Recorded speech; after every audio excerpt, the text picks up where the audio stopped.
The building blocks of this ancient wonder house a remarkable clue to the history of this land, from a time long before the pharaohs even existed. So, taking a closer look at these blocks making up the pyramids, there's actually these gorgeous marine fossils in here. Most obvious are these flat discs up to about an inch wide.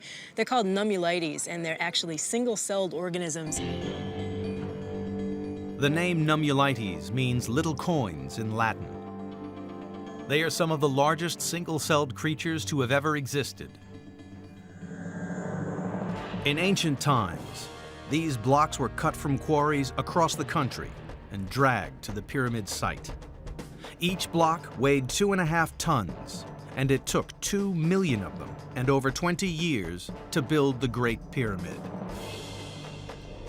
And incredibly, up to 40% of each building block is made up of the bodies of ancient sea creatures like these.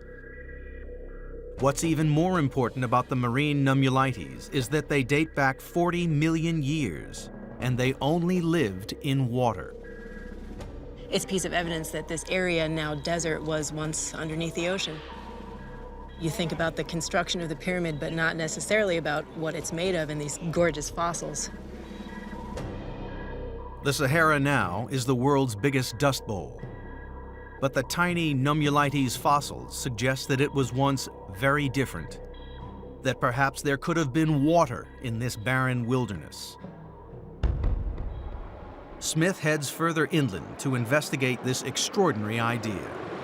She travels to a remote desert valley near where the pyramid stones were quarried. It's called Wadi Al-Hitan.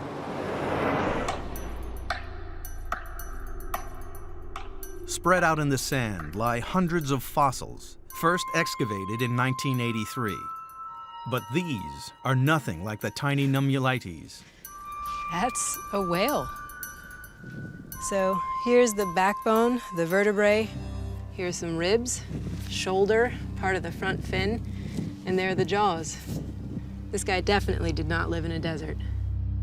This incredible fossil is a Dorodon, an ancestor of modern whales, one that died out 36 million years ago. So based on the size of these vertebrae and how much of the animal was here, it was probably about 21 feet long. This guy tells us that we were underwater. We were in the middle of an ocean. Wadi Al-Hitan is Arabic for Valley of the Whales. This 12-mile dip in the landscape has the highest concentration of fossils in the world. Some were found in the desert floor, others in the cliff walls. The count so far is 400. Almost all are marine animals. Further evidence that the Sahara was once covered by sea. So here we've got the fossil of a baby whale. You can see the lower jaw down here with some teeth, and the shoulder, the backbone, some ribs, and all curled around. Actually, the tail comes right back to near the head. As if finding whales in the desert wasn't intriguing enough, there's yet another mystery to be solved. A lot of the fossils are of very young Dorodons, like this one. A delicate mesh of stone helps explain why so many baby whales died in this place. Wow, so finding that whale fossil told us we were in the ocean. These rocks actually tell us a lot more about what type of ocean we were dealing with. These are all fossilized mangrove roots. These roots would have been below water. The mangrove trees would have risen above it. Since trees don't grow out of the deep ocean, we know that this area was actually under shallow ocean at the time these rocks were deposited. Something probably that looked like the Florida Everglades, where there are mangroves growing now. Smith has discovered the shoreline of the ancient sea.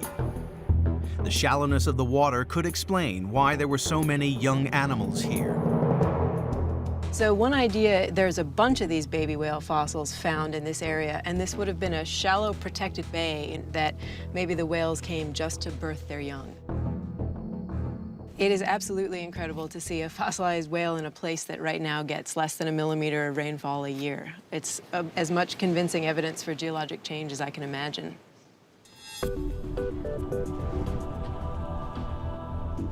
pieces of the puzzle are coming together to reveal the Sahara's watery past. So 40 million years ago, this desert would have been covered in the middle of this valley by a shallow bay, probably a brilliant tropical blue-green color. The shoreline would have been off along the horizon, some mangrove trees in the shallowest parts of it.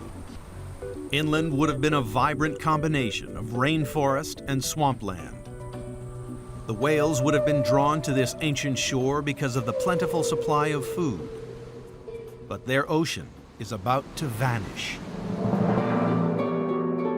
Marine fossils found in Europe and Africa are evidence that this ocean stretched almost halfway around the world and connected Asia to the Atlantic.